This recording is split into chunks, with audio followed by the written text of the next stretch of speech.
I'm going to introduce our speaker, Demmy, and then I'm going to ask a few questions that we have, and then the floor will be opened up to everybody to ask their own questions.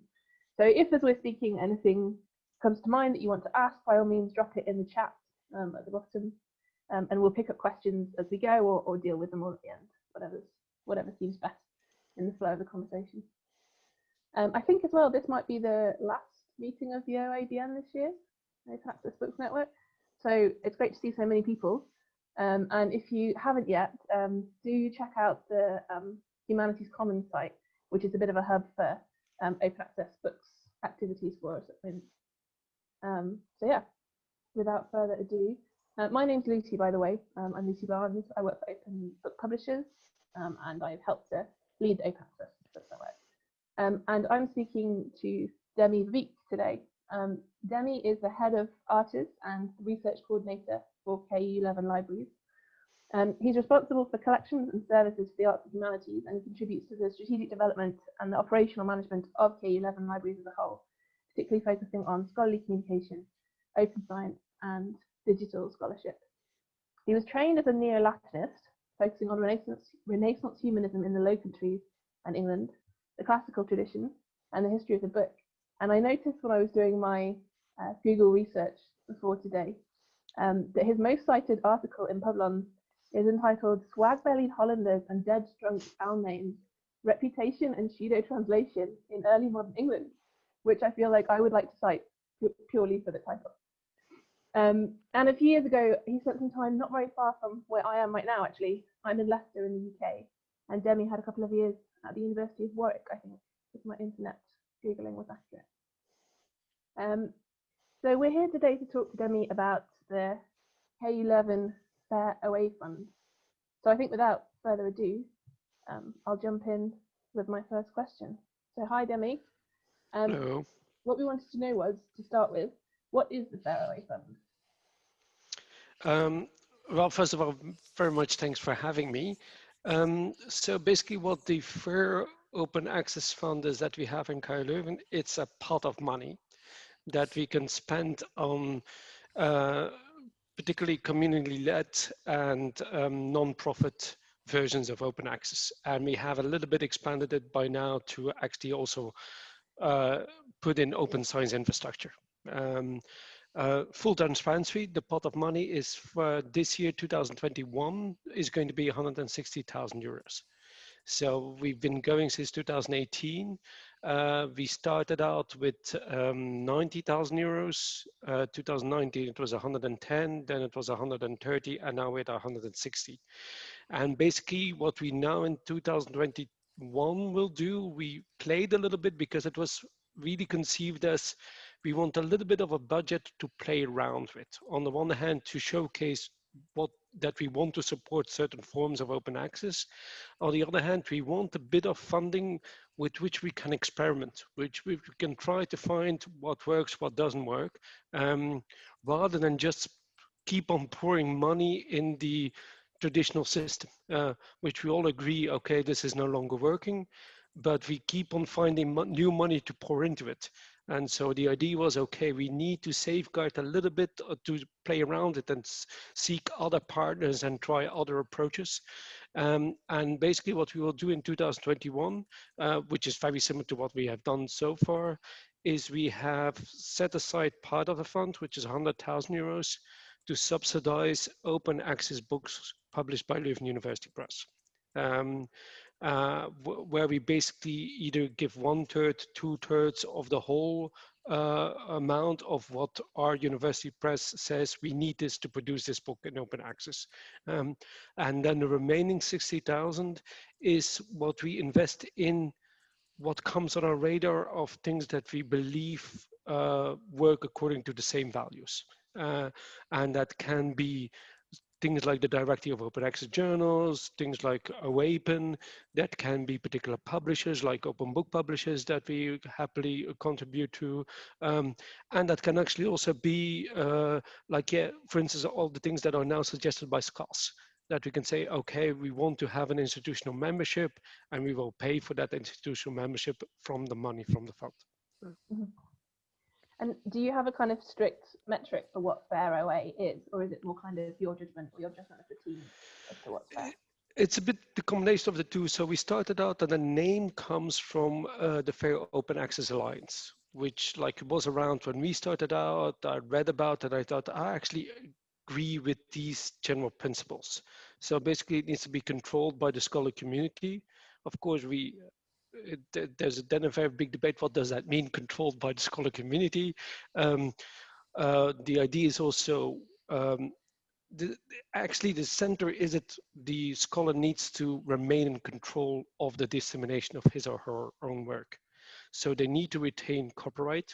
That's also something that we look at.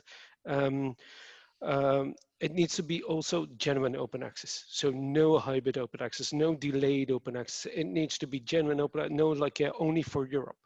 Open access is open access. There's no debate on what open access is.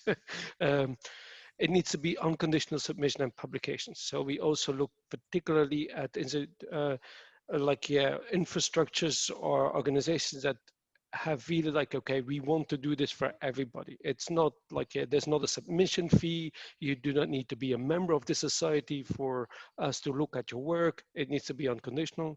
And all the fees, we completely get that it costs money to publish, that costs money to run infrastructures.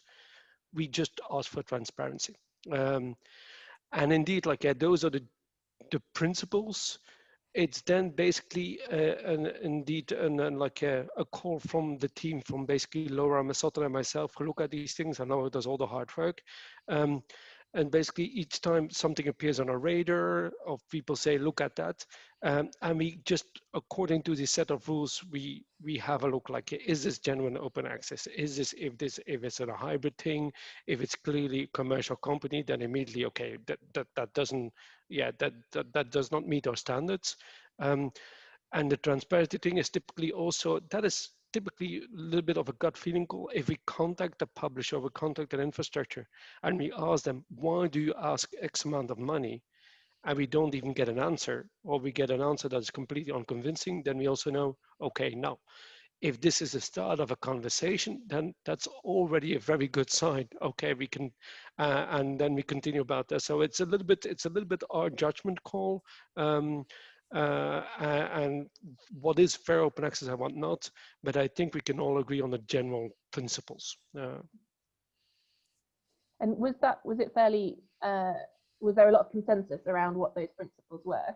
Or did you have to kind of have discussions as a library about what they were? Or we had indeed, and if I can be very frank, I don't want to be rude for a lot of people, but not that many people get it, sort of.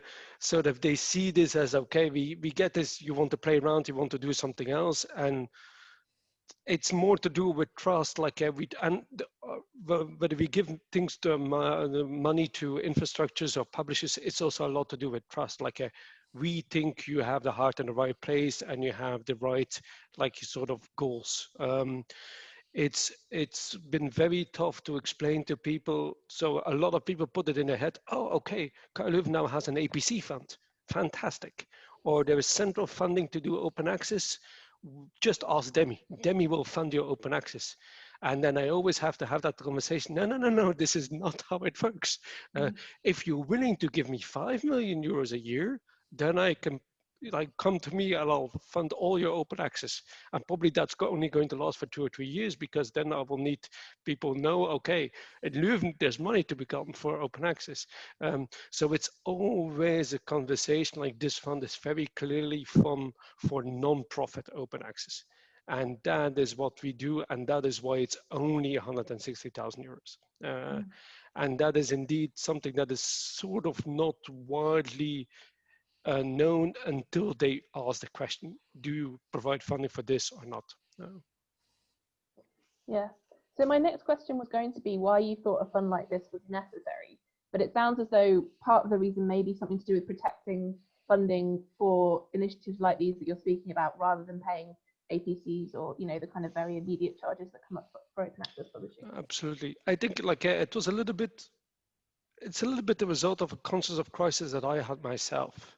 Because when I started in the library in 2012, and of course then it took a couple of years to get to know how it works, And I started to notice that after a couple of years, we had many, many meetings with librarians where we would get together and moan about the state of scholarly communication, about how costly it is and how this is unacceptable, that each year we need to debate about each year there's negotiations and they come to us, okay, we're going to raise your prices for 5%. Then we negotiate very strongly and we are very happy and proud of ourselves if we can bring them down to 3%. But like, yeah, this is just not on. Like, yeah, this is unsustainable, the system. But I also noticed that we had exactly the same thing. We sat around the table, we moaned and moaned, and we all agreed. Then we went back to our office, and the next thing we did was pay the next subscription, and just nothing changed the system. So at some point, I looked myself in the mirror and I said, look, I need to do one of two things. Either I need to stop moaning, or I indeed need to do something about this. And why not come up with like a little bit of a money to play with, sort of, to say like, okay, let's try something else here. And we can all agree that something needs to happen. We can now continue for 20 years looking at each other and blaming the publishers, or we can just actually consider we as librarians are in charge of some of the money. And so we can actually, let's try to do something else with this. And that's why I really think that this fund was needed. Also because it sort of highlights, I think, partly is not only about the act of giving money to an infrastructure, to a smaller publisher or whatever, it's also to be able to highlight there is an alternative. There is something else possible. We need to celebrate the alternative. And that is also why I thought, okay, a separate fund makes sense in order to do this. Mm-hmm. And was it easy to get institutional support for that idea, or did it take quite a lot of persuading on your part? Oh, yes and no. On the one hand, of course, it's not little money. We started out with 90,000. It's not like anybody has this in their drawer. Okay, here's 90,000. On the other hand, the way we played this was we went to talk to, or I don't know the English phrase, like sort of pro-vice chancellor or vice rector of research, who was very willing to listen. We talked to the CFO of the university, who was very willing to listen. And we each time brought the same story. Namely, this is what our subscriptions currently cost. And in KU Leuven, again, full transparency, we spend about 9 million euros a year on acquisitions, library budget. And then we presented the second case. Look, we do not have an APC fund. Officially, we do not support gold open access. We only support green open access in Leuven. That is the only thing we do. So we fool ourselves that we do not spend any money on open access. While if you then try to estimate how much is spent actually on APCs outside of the library, because of like money from project funds, personal means of researchers, departments, faculties, research groups, labs who pay to get one article published or something like that. Let's try to estimate that. And actually we came up with several ways of it. And we were of the market beginning. In the beginning, the first time we told the story to the CFO and to the Pro-Vice Chancellor was, we estimate that there's a 500,000 euros a year spent on APCs outside of the library at Leuven. And we have 9 million in the library and 500,000 outside.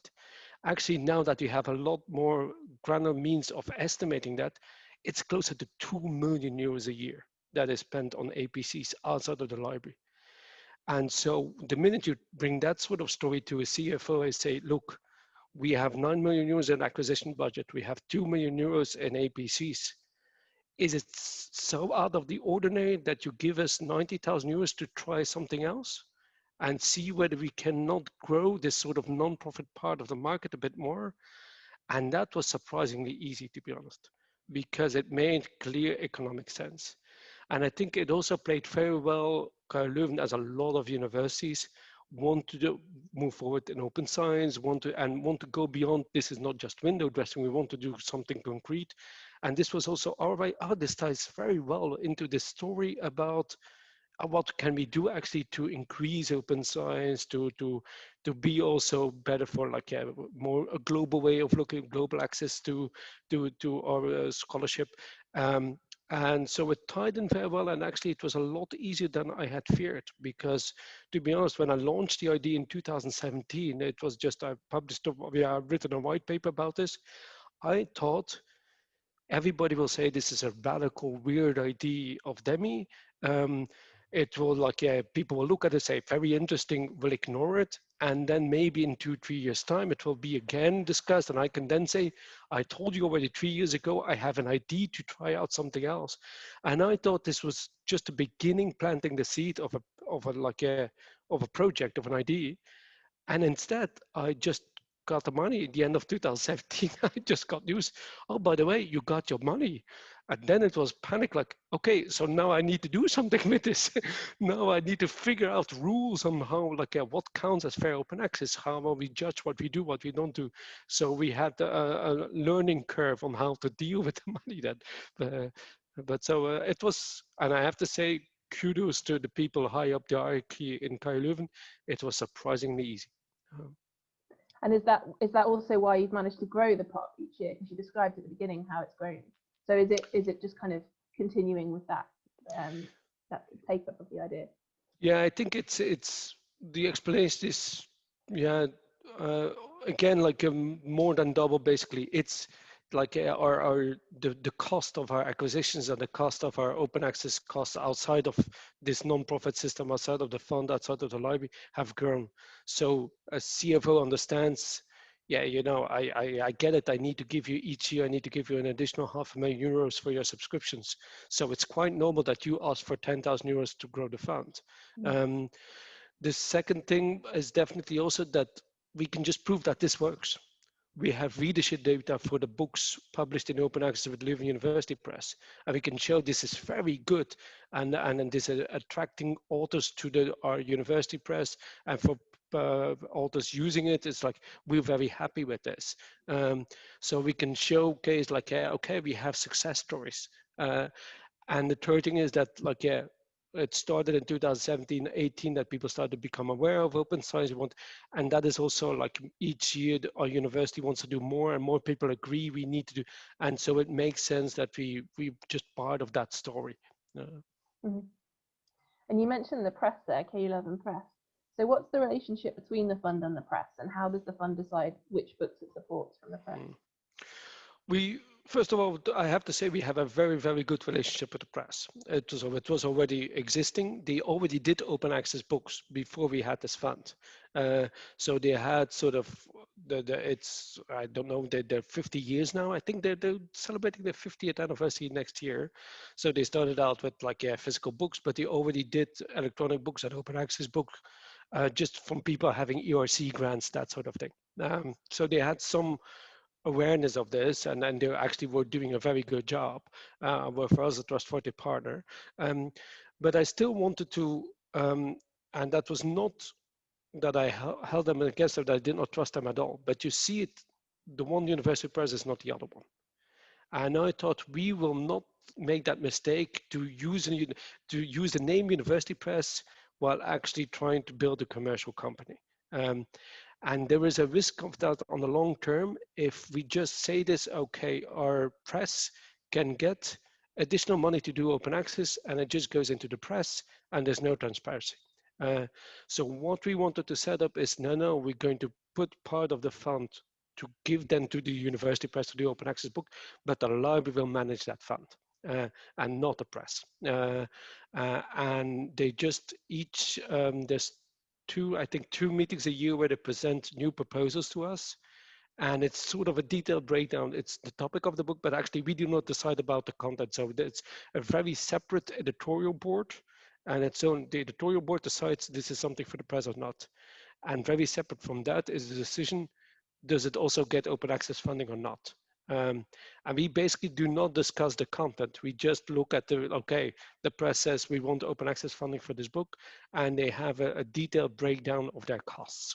And then almost without exception, it gets approved. But they still need to present to us like, what they're going to spend the money on.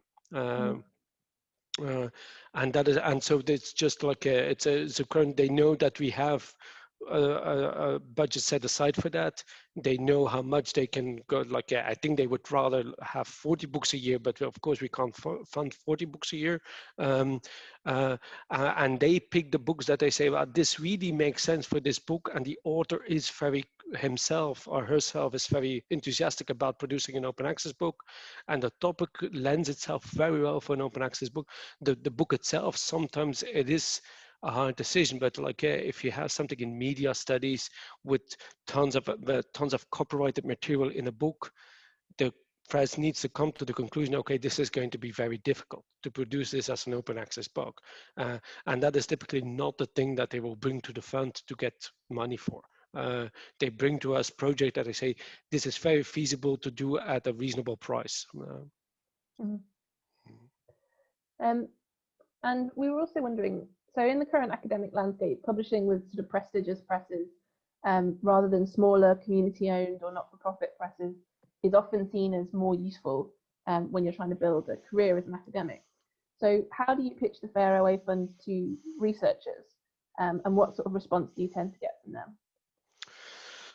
It is indeed, and it sometimes confuses researchers because they sometimes listen to me and they say, okay, you're an open access advocate. And then they come to me 2 weeks later and they say, okay, I want to publish my article in open access. You have convinced me, and I want to publish in that journal of one of the big players. And I have an APC of 5,000. And I tell them, no, just publish it behind a paywall and just do green open access, because this is a moment that you have to make a decision. You either want to go for full immediate open access, and then you need to give up the idea that you need to go with a high impact factor journal, or you publish behind a paywall and do the maximum that is possible with your green open access possibilities. But you just need to decide. You cannot have both. With books, luckily, that's very different. With books, we can really say, look, these are very good presses, prestigious presses that do an excellent job. This is going to be very good for your impact, both as a scholar and for your societal impact. And we have funding for this. We can even tell them, like with people who wanted to publish with university press anyway, and are not considering like, I'd rather have a traditional book. I do not need an e-book, and I don't really understand open access. We can tell them, look, we still produce paper books as well. And if you allow us to produce the open access ebook, you will actually sell more paper copies of your book. And then all to say, of course I want that. You're going to help me pay for an open access ebook. It's going to create more impact for my work, and I'm going to sell more paper copies. Where do I sign? So that is typically a very good argument. Of course, people coming to us and say, yeah, I want to publish, absolutely want to publish my book with, let's just say Oxford or Cambridge, and can you give us money? Then we have to say, no, you can get money if you publish with our own university press. You do not get money if you publish with Oxford.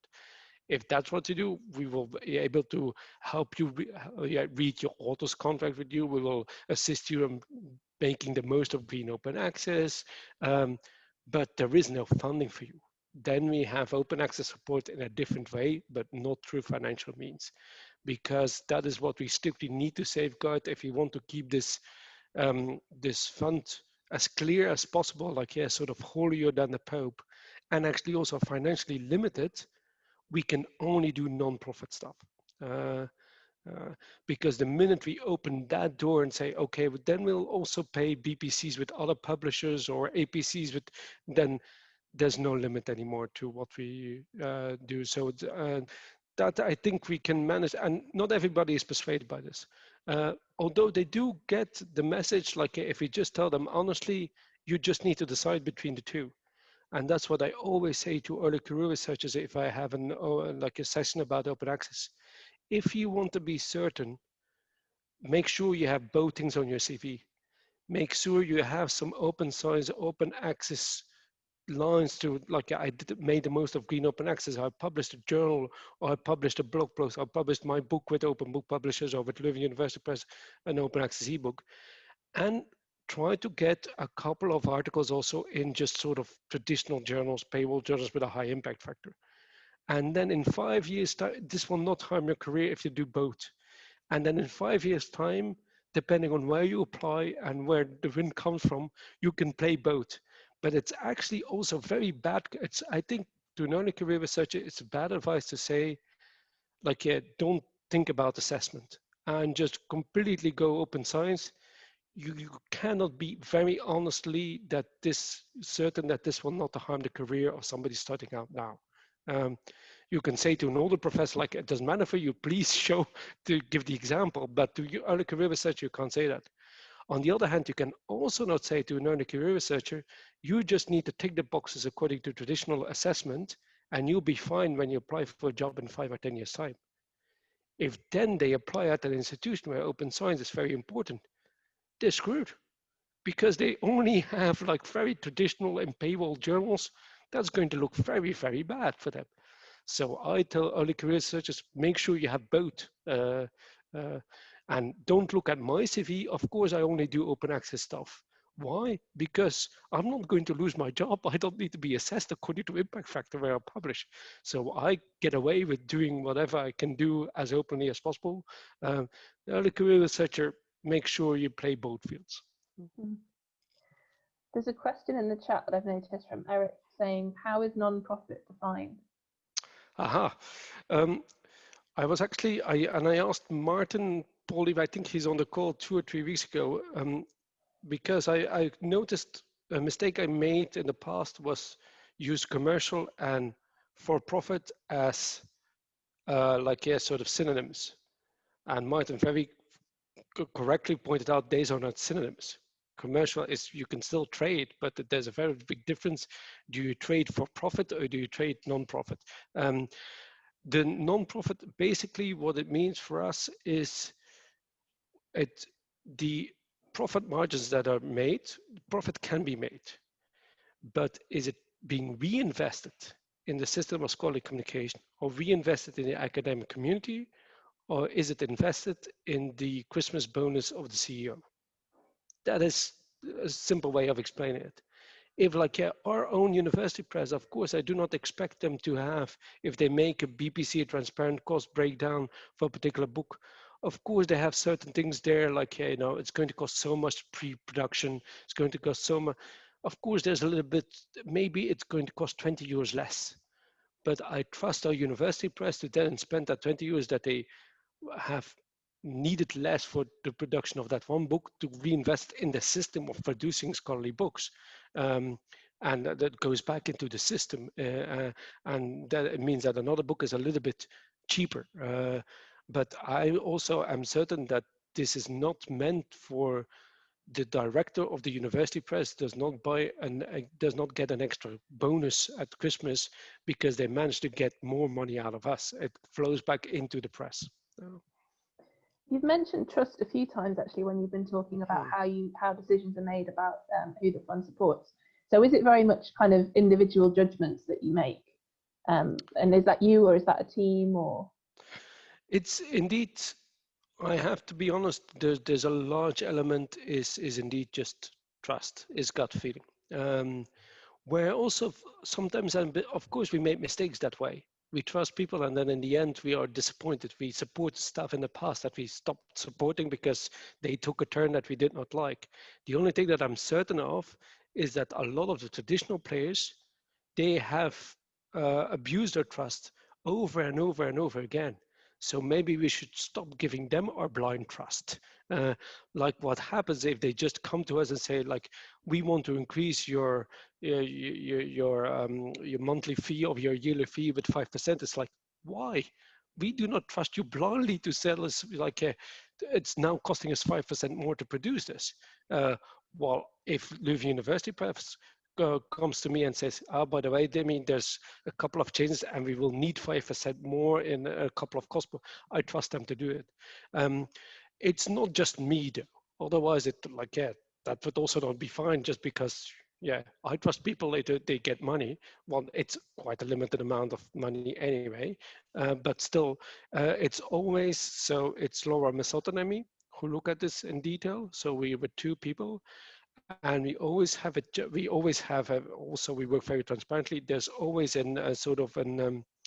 We keep an overview of what we have looked at, and whether we decided to support it or not support it, or whether it's like in a waiting line. And there's a detailed breakdown of all the stuff that we looked at and the conclusions that we came to, and why, so everybody can check it, why we have come to the conclusion. And there is a committee that meets 4 times a year where we present these decisions, where we present our advice. We want to support this. We have looked at that and we will not support that for this and this reason. And that's a committee of about, I think, now 14 people of the 3 science groups, so biomedicine, science and technology, and arts and humanities. The Provost Chancellor is there, the Director of Carl Leuven Libraries is there. So there is people who can always check why we have made a certain decision. In reality, they typically just they let us look at things, but we can always, at the drop of a hat, we can explain why we have taken certain decisions. And I think I really believe that is basically ever since basically running the library in 2012, that was always, but budgetary issue. It's transparency that creates trust. People trust you if you say look at my book, my books are open. You can see what I spent my money on, how much my staff costs, what I have spent on traveling to conferences, full transparency, and that way people trust you. And it's interesting that transparency goes both ways, that you ask for it from the people that you fund, but you also make your decision-making transparent as well. Absolutely. On the subject of sort of evaluating those decision-making processes, I suppose, Charlotte asks, she says, you mentioned that you're gathering success stories. Do you have metrics that you're using to calculate success or return on investment? And are you developing any new metrics beyond the traditional, i.e. usage? We're not developing any new metrics because this is basically for the time being run with a team of 2 who have a lot of other things to do. So for the infrastructures we found and sort of publishers that we give, no, because there again, we're typically talking about, okay, we have an institutional membership of 2 or 3 grand. We basically expect nothing.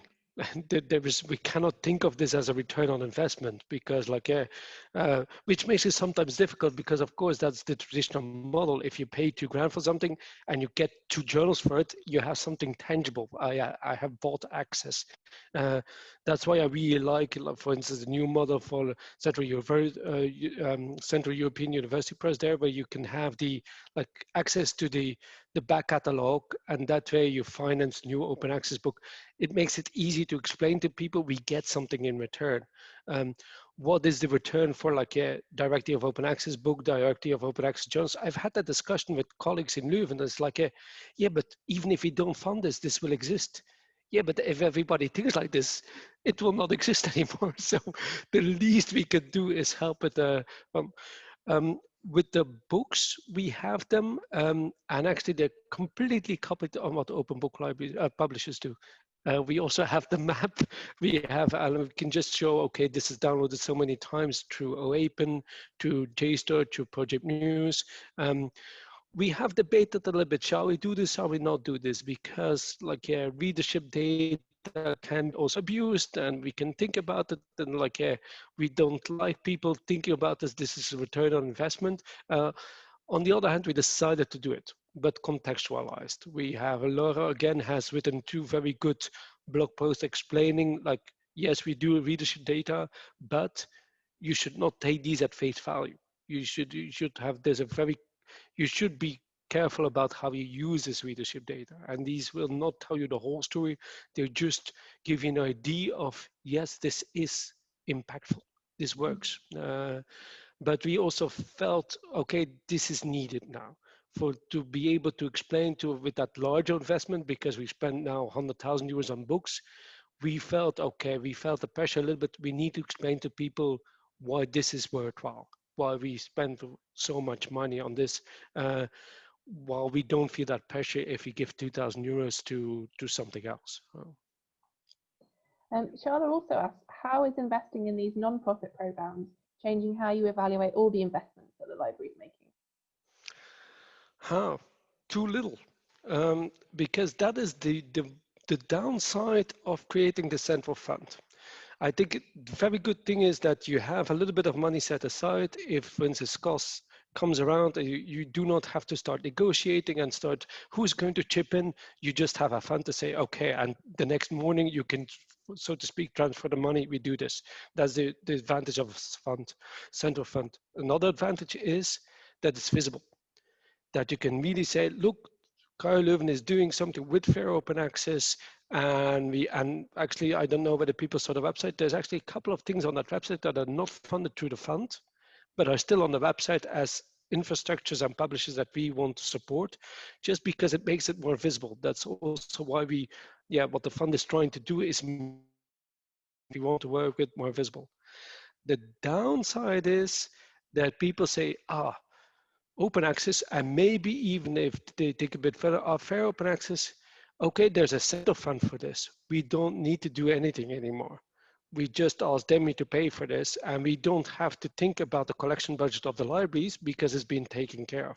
And that's actually what I fight against, what I try to fight against. This is also meant to help showcase there is an alternative. It needs money, it needs less money than what we normally do, and to slowly but surely move a bit from the collection budget into, okay, we need to do more about fair open access for this. And that's why we have very consciously started Programming Historian is an example. That's a very small digital humanities journal that really, okay, this works the way we want this to work. We want it to support this. We very consciously said, and we're not going to use the fund for this. We're going to use the collection budget of the Arts and Humanities Faculty Library to fund this. Just to show it's not because it's fair open access that it can only be paid from the central fund. We actually also need to have the collection budget to fund this. The reality is, not a bad word about my colleagues, that I do this because I manage both budgets. And I can okay, this is really arts and humanities. I'm going to do this with my arts and humanities budget and not with the fair open access budget. I still have a struggle ahead to convince my colleagues about this. Like, hey, this is actually just an example of what we should be doing with our budget. And we should be using more and more and more of the library budget to do these sort of things, rather than to pour them into the traditional system. Mm-hmm. We've got another couple of questions about budgets, actually. So Martin asks, I'd also like to ask, what do you recommend that institutions with lesser budgets do? We struggle at my university even to pursue the percentage spend suggestions on open access. Our entire departmental book purchasing budget is less than a single BPC, so we end up with nothing. Transformative agreements also now going to eat up even more of our budget. Yeah, and then of course we have more and more, we see that now with the Corona crisis too. The big thing is that if you have budget cuts, and a lot of libraries will see budget cuts, it's typically what gets cut the quickest, because it's typically quite small amounts of money.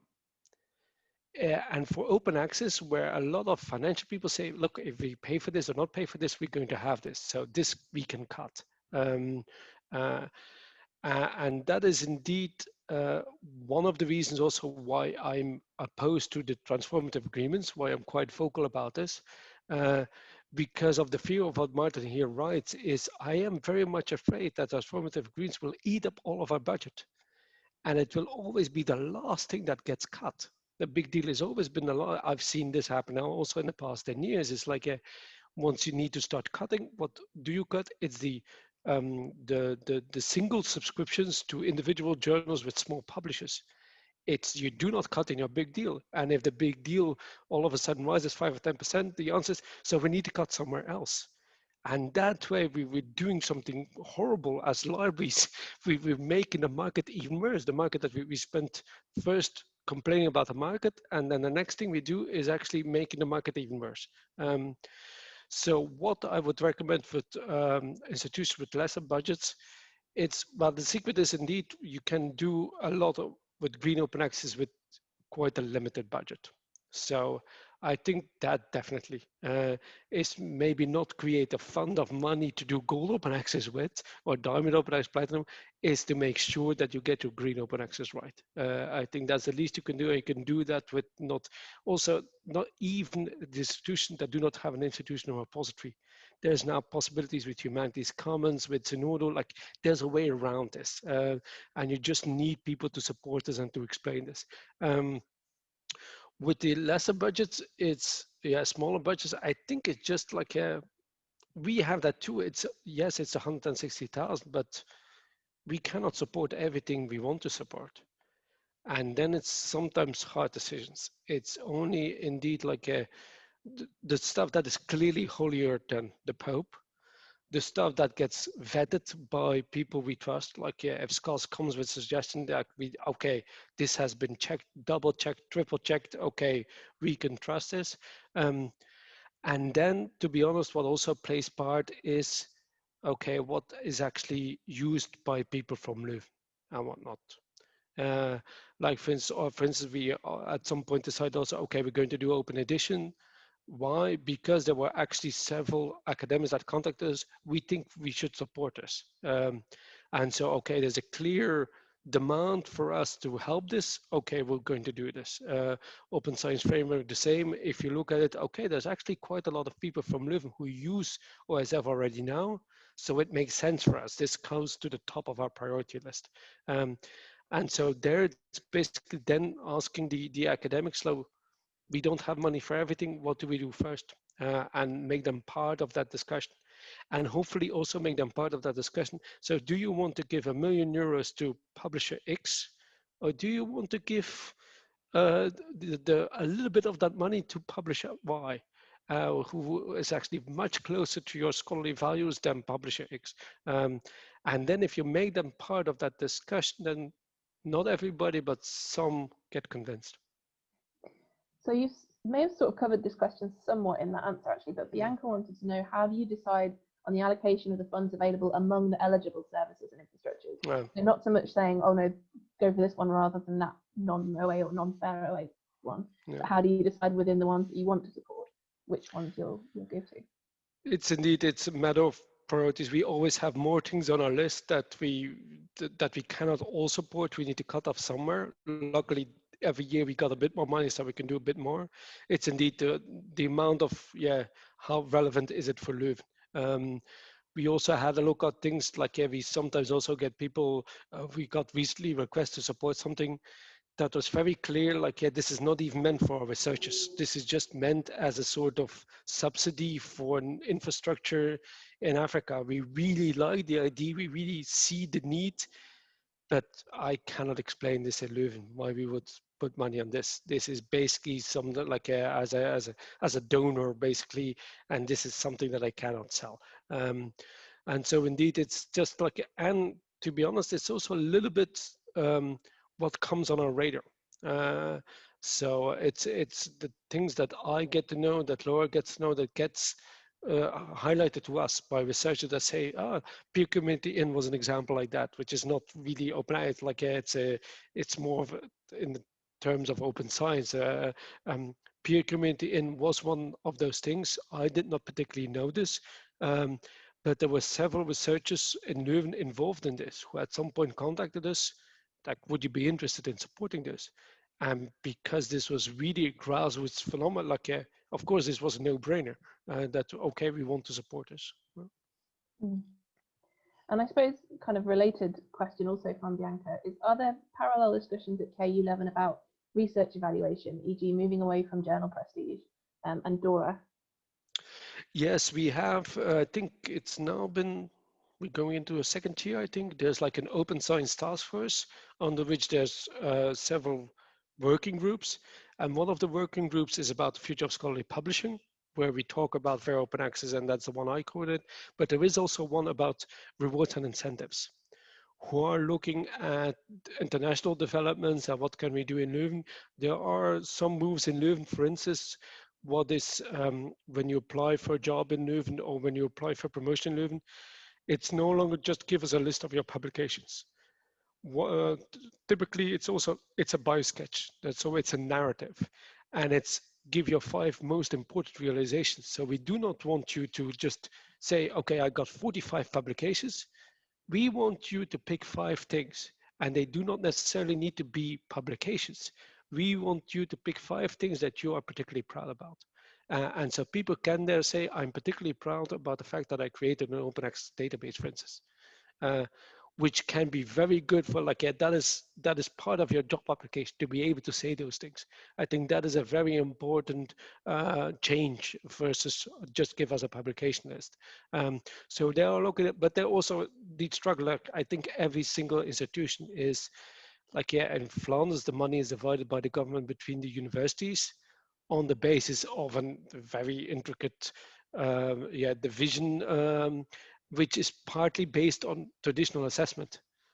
So that actually we cannot say to Carl Leuven researchers, don't care about journal impact factors, because it would really hurt the money that a university gets. So that's a tricky thing. I think every institution that has signed DORA has that.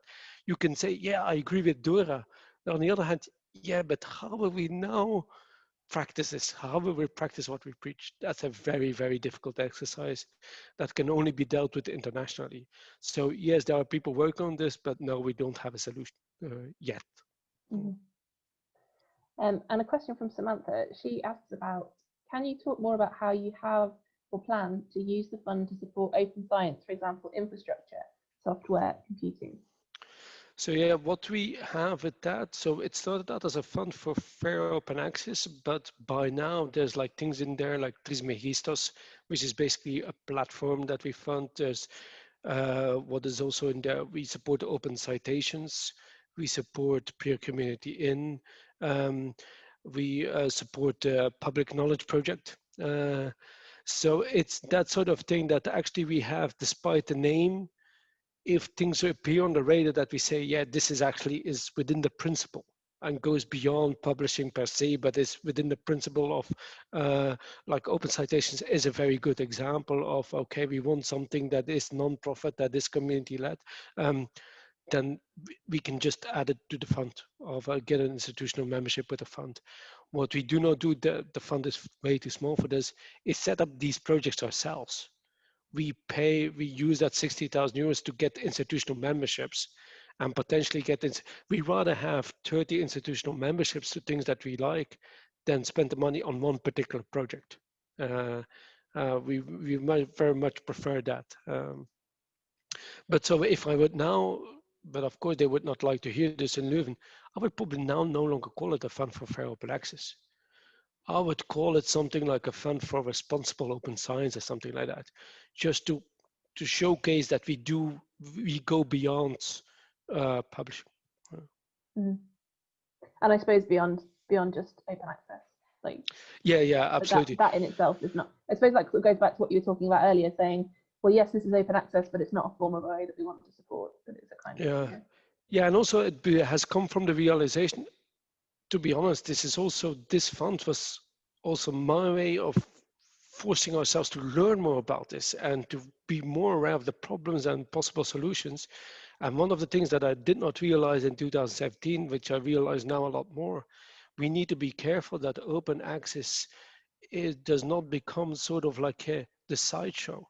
That in 10 years' time, we wake up, we say, we have solved the open access question. Everything we publish is now available in open access.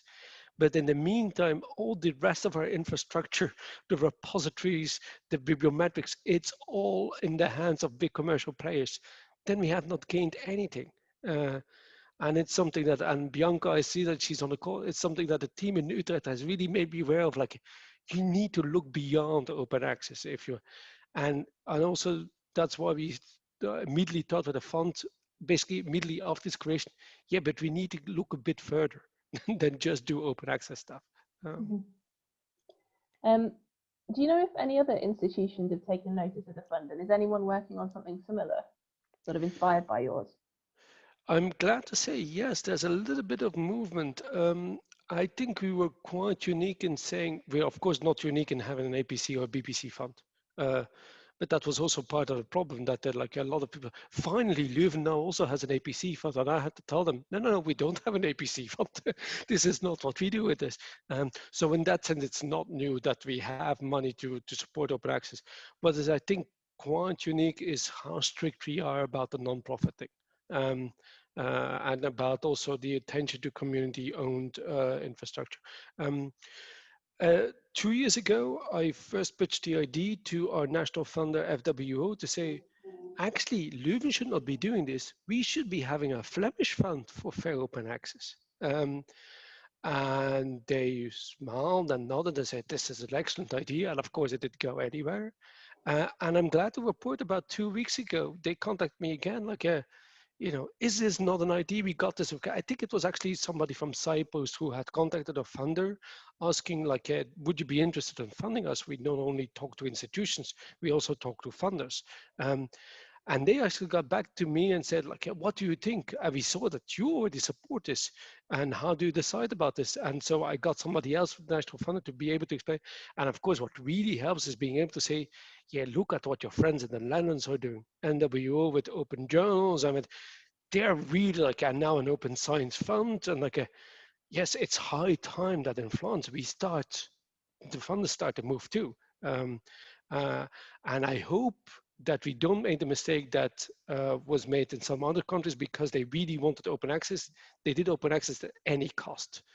And that I think, no, we don't want informative agreements. Of if our funder now joins the fight, so to speak, we're going to do this in a clever way.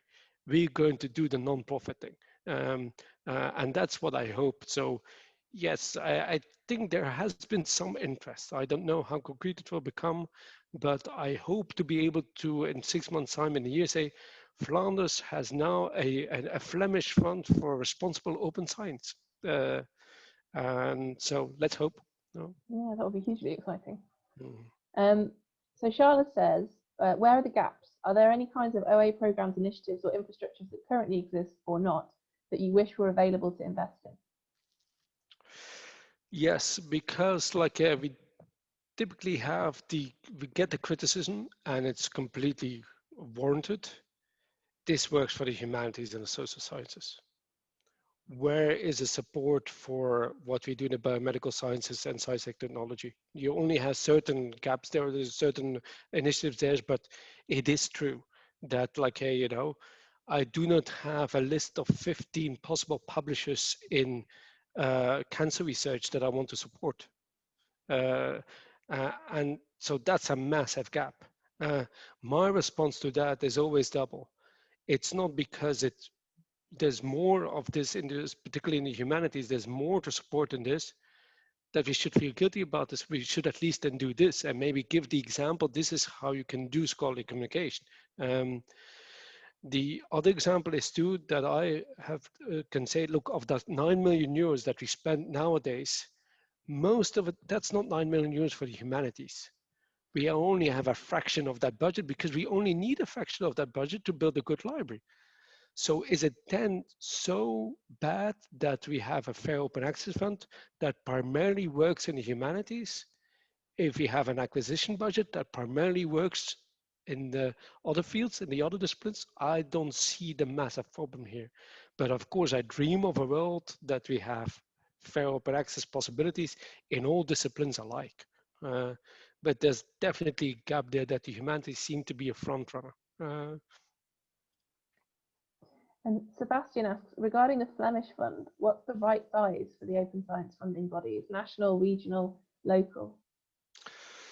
That's good. That's a very good question that we also struggle with. I recently worked on a note with some Dutch colleagues about like platforms and what is the right size of having a platform. Should it be regional, national? Because of course, especially national funders, it's very unlikely for them to invest in something international. And so the way out of that we there thought, okay, the way out of it for platforms is if each national funder would have a platform and we just make sure that they collaborate well together, that they interconnect, we have actually solved the problem. Of course, the European approach is something else. If you then say, okay, we have a European platform and that's just going to work for everybody, okay, fine. I do think the one thing that I'm quite certain about, it should not be every university that tries to come up with a solution for themselves. That's why we looked at that and we actually said, okay, we're going to start this fund from KU Leuven because we don't want to wait for anybody else and we want to give the good example. But this is by no means, I would much rather have a Flemish fund. Or have two, why not? Have two that we can invest in, okay, Leuven says we absolutely want to support programming historian, for instance. And if Hent or Antwerp says, yeah, but we don't particularly care about the digital humanities, we're not going to do it, that's fine. And that you have your regional fund to support something that everybody can agree on, that everybody needs, and you still have a local fund to then fund the niche things that are only relevant for that university. So actually the right size, I think all are the right size, as long as they exist. And if they all three exist, national, regional, and local, fantastic. So I think one final question is, what does the future of the fund look like? Do you think it will keep growing as it is, or will it change? Or I don't know. It's of course very hard to say because we all going to be hit with the results of the corona crisis, I think. And think we will all see budget cuts. And so it's going to be hard to, I can predict that it might be hard to just say if we budget, if you have budget cuts, of course we'll fight for all. I'm here to say, like, if you need to cut in your commercial system, do not cut in what we do about open access. So I can't, each year it's trying to, do I still get the money and can I grow? But I think actually there's so much support and people really see, okay, we need to change. And actually that's a little bit the trick, though. It has been some debates about the 2.5% commitment that this is actually way too little. Yes, this is too little. On the other hand, there is this strategic point about we get away with this. This is such a small part of the budget of a university that you can get away with it, and like, yeah, you get the money for this. And that's why actually I managed to grow a little bit, because and it's successful, and it remains so small in comparison with what we do with our general budget. So I do hope that we continue to do this and we keep on growing slowly. And I do hope that this is just the example to create a Flemish fund for us. And that we then and maybe then join forces with the Netherlands and say, okay, now we have, and we're already doing this with open journals, but now, by the way, that we join forces, the Dutch and the Flemish, to actually create it together. We just tag along, let me be honest about this, we just tag along, but still, we want to support it. sounds, like I said, a hugely exciting idea, and I hope something comes of it. Demmy, thank you so much. I've really enjoyed this conversation, and I hope that everyone else has as well. There's absolutely loads in there for everyone to think about. So yeah, thank you for giving us your time and your expertise. We appreciate it very much. Thanks everybody for coming, and thank you for your questions. We had loads of really great questions today, so that was fantastic. And I think, as I said, this is the last event for the year. So everybody have a restful Christmas after what's been a very difficult 2020. And hope to see you at future OABN events next year. Thanks, everyone. Thanks for listening. Thanks, Emmy. Bye-bye.